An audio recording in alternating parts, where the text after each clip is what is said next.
Hello, everybody, and welcome to another segment of Philly Phinds. I'm Catherine Goldschmidt. And I'm Khalees Gaynor. Okay.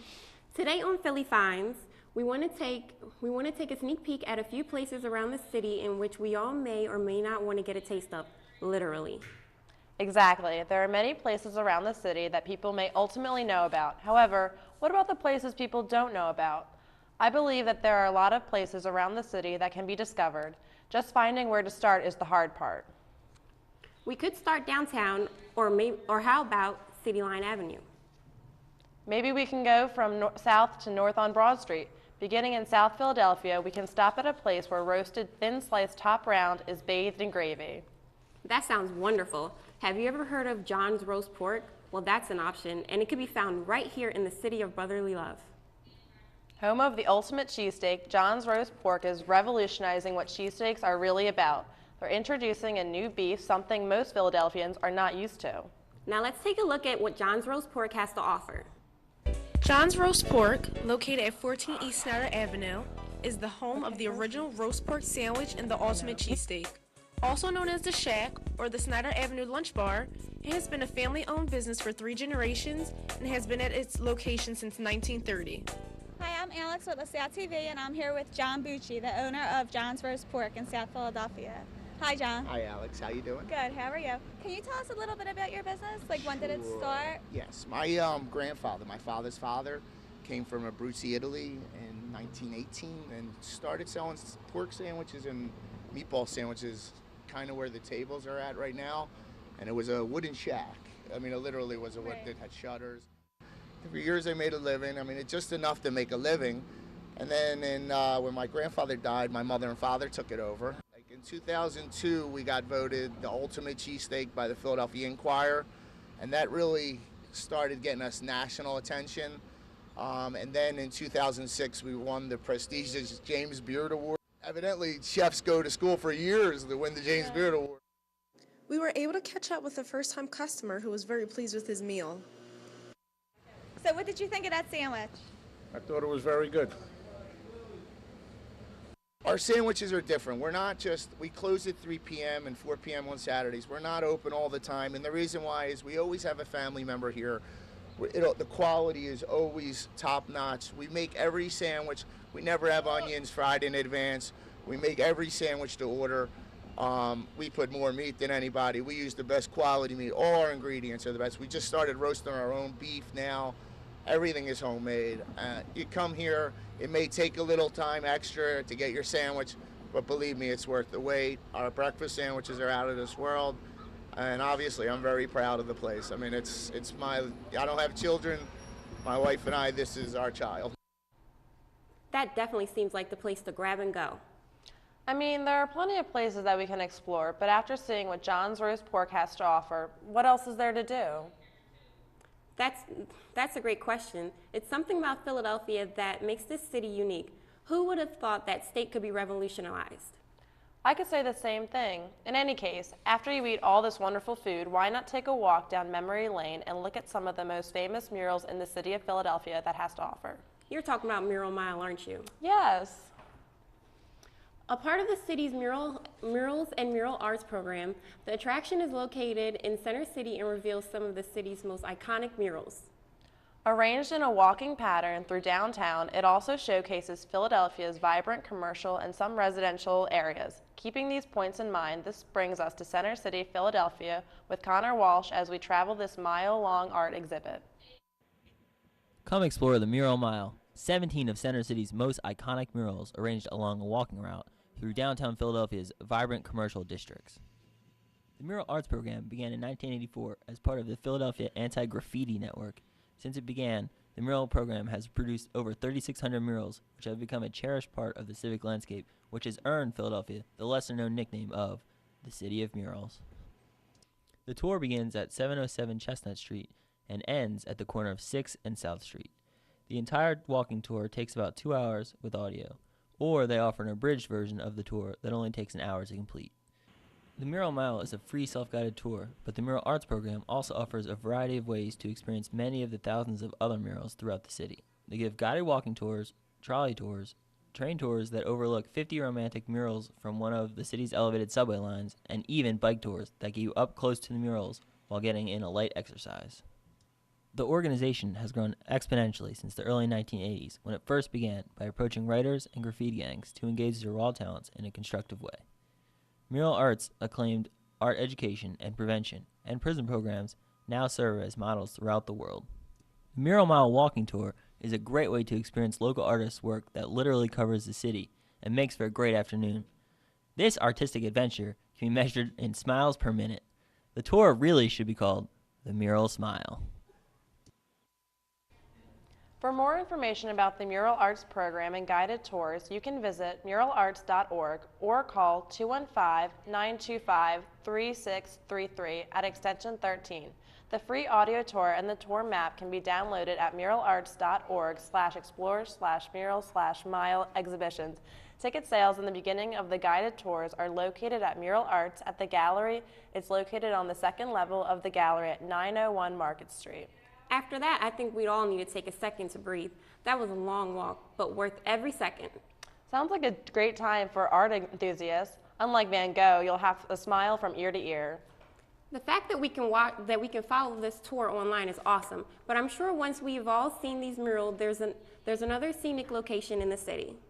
Actually, there is. Located at the other end of North Broad Street, we can find Franklin Delano Roosevelt Park, also known as FDR Park.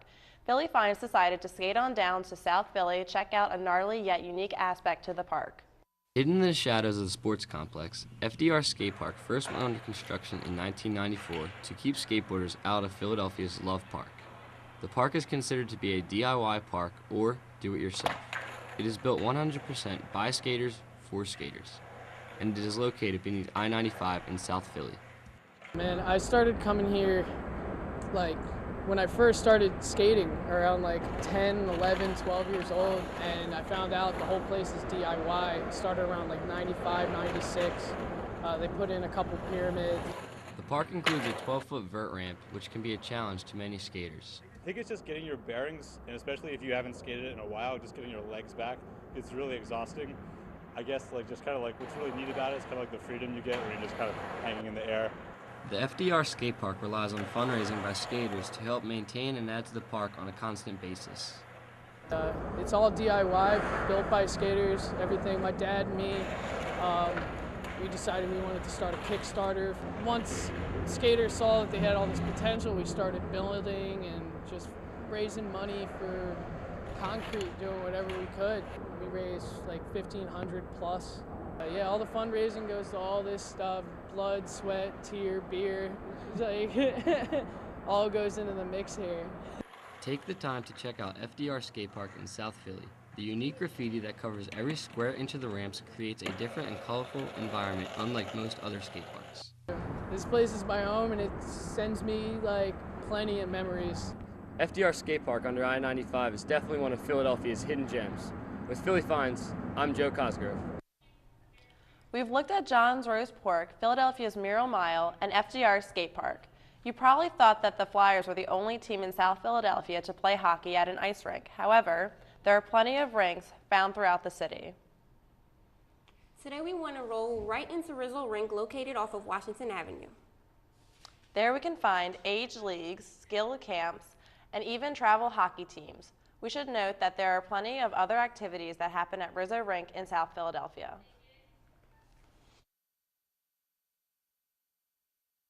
Under Interstate 95 in South Philadelphia, Rizzo Ice Rink first opened in 1979.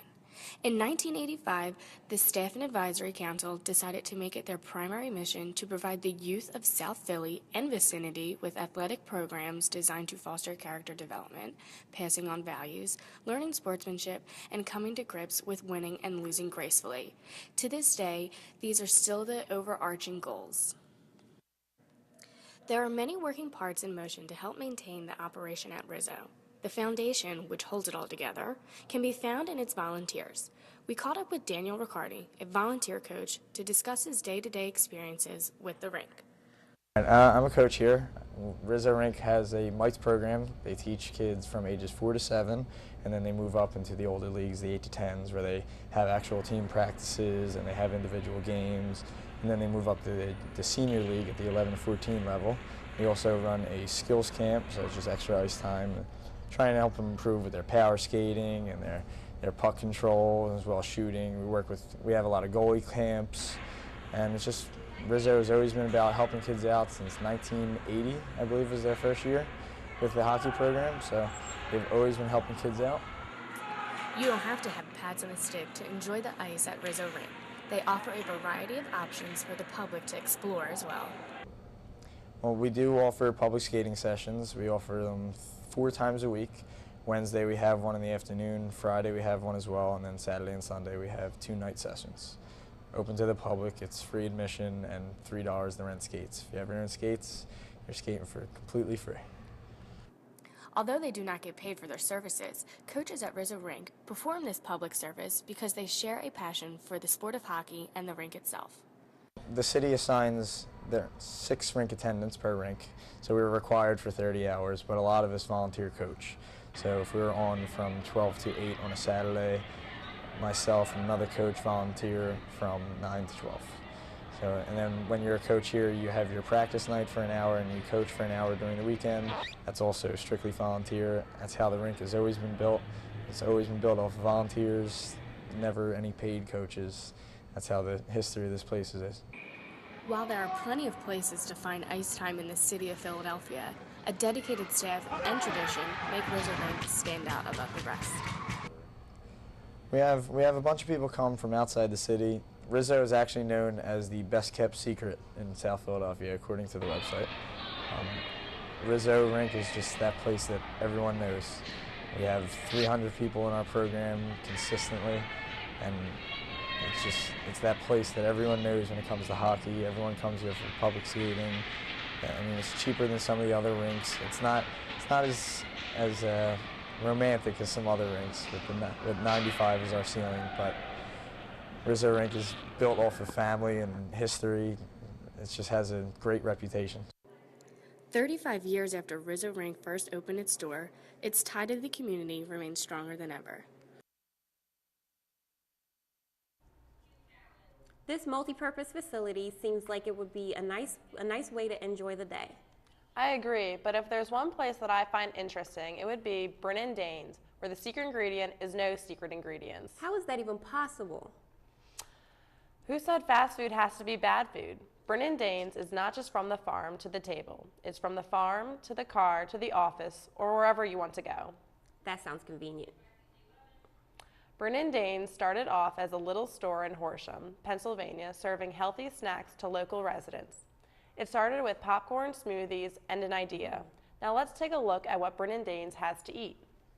In Philly, we love our fitness, but we also love our food.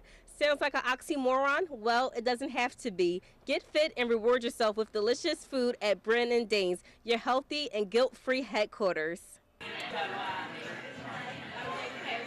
So, I guess I had the idea for Brennan Danes when I was a junior or senior in college. And what had happened was when I was in high school, I was an athlete. I rode for LaSalle High School and I was in really great shape. I got to Temple and I had put on a tremendous amount of weight. Instead of being like a freshman 15, I ended up putting on like 70 pounds. And obviously I had to lose that weight. So when I decided to kind of grab my eating and lifestyle by the horns, one of the things was I couldn't find anywhere to eat, especially when I was on the go, that was healthy. I remember like constantly having to go into conventional fast food restaurants and asking for nutrition labels, or I'd have to go to Wawa and read through all the different labels and packaging, and it was ridiculous. So I thought, the world's not getting any slower. People are working more. People cram a lot more into a day. So fast food's not going anywhere, and everybody's eating healthier. So I decided to kind of combine the two and come up with the first healthy fast food concept. Amongst having the opportunity to see what Brennan Danes was all about, we also got the chance to try some of the food. Our menu's pretty much based around wraps, salads, small plates. So in a conventional fast food restaurant, you get your burger and your drink and your fries. So for us, in that burger category, it's based around wraps, salads, and our small plates. And instead of doing drinks like Coke and Pepsi or whatever, we do an all-natural soda and organic iced teas that we brew. But probably to date our best-selling items are still smoothies. That's how we started. And what we do is, instead of using like syrups and goops and all that kind of stuff that they put into them at other places, we just use frozen fruit. So it's all fresh frozen fruit and vegetables. Having like 3 or 4 things on the menu that are vegetarian. We have all of our options can be the meat can be swapped out for either a black bean burger, a vegan patty, avocado. So for that Cabo taco, we put the black bean burger in. Wow. Lacey, do you want to try the? Yes. Thank you.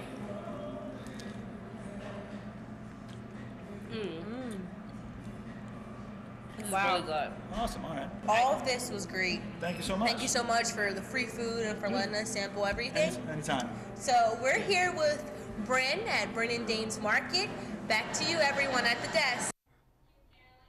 Moving right along, most Philadelphians know the Eastern State Penitentiary as the home of the scariest place in America, but have we looked at its historical relevance?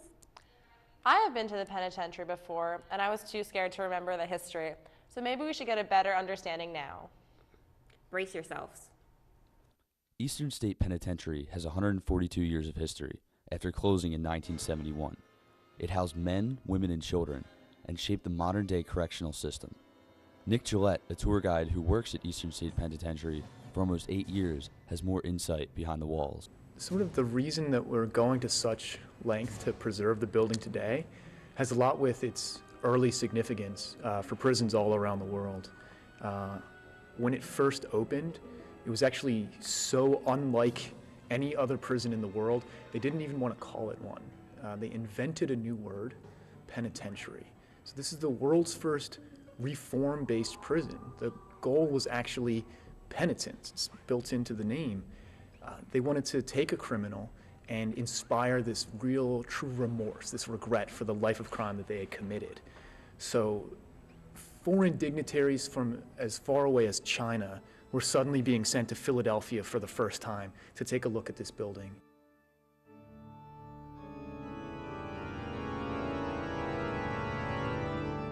But this was no ordinary prison.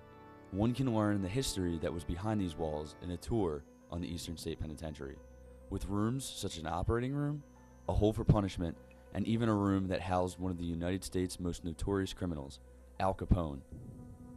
The entire thing around this idea of penitence, and particularly the separate system. The way they want to inspire penitence, they believed that deep down everyone is perfectly good. It's just the influence of others in the outside world that makes people turn bad. So at Eastern State, every prisoner, regardless of the crime, would spend the sentence in one cell. They would pretty much never leave it. They would never see another prisoner. And they had to serve the time in absolute silence. You can contact Eastern State Penitentiary at easternstate.org for more information about tours and events. From us here at Eastern State Penitentiary, back to you guys in the studio.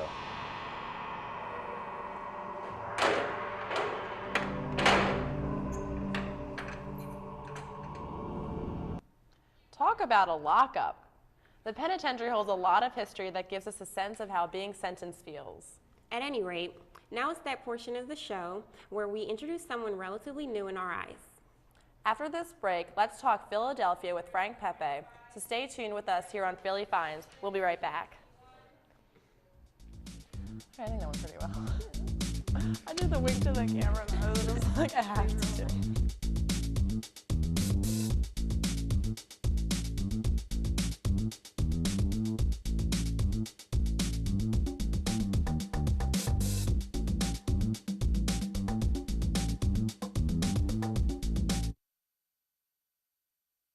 And I'm Cheka. And we're the hosts of LaSalle TV's game show, Q&A. Here at LaSalle TV, we think do. And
Welcome back to Philly Finds. Today, as you know, we have a special guest here with us, Frank Pepe, a cheesemonger. Essentially, he is a cheese specialist.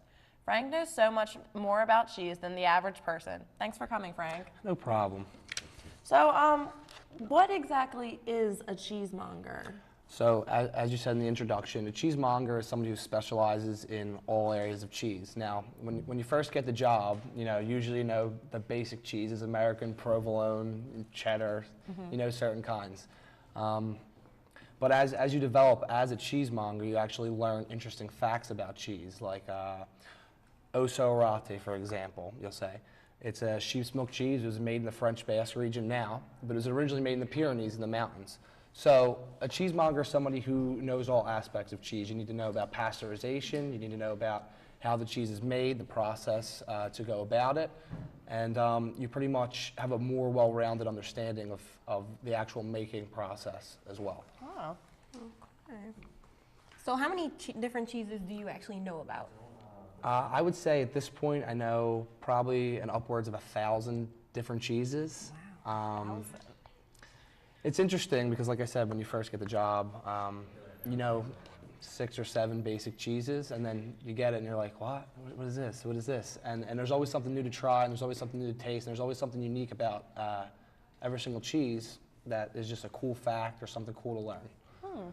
So this is Philly Finds, and obviously Philadelphia is known for their cheesesteak. So what would you say is the best type of cheese for a cheesesteak? I'm sure it's not Cheese Whiz. Well, the funny thing was, I was actually going to say Cheese Whiz. But that's just because I'm a South Philly boy.